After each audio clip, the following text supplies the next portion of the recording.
Are you tired of updating your Google spreadsheet information into Notion? Let me show you how to do it automatically using Zapier.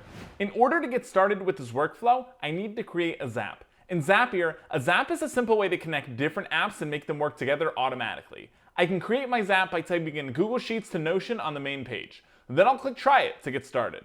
The trigger screen will then pop up. Our trigger is an event that starts any Zap. The first time we set up Google Sheets, we'll need to connect it with Zapier. If you click on the Account tab, a link will pop up for you to log into your Google account. And don't worry, Zapier will only perform the actions you tell it to in a given Zap.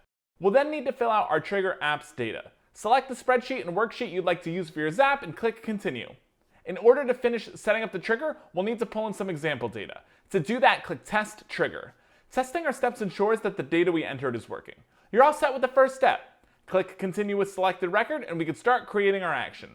In Zapier, an action is a task that happens automatically after our trigger is set off. Log into your Notion account just like you did with your Google Sheets account.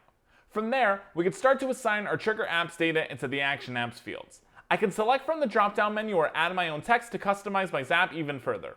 Once that's complete, I'll test the step. Let's check our Notion account to make sure this worked. Yep, there it is. This is ready to turn on.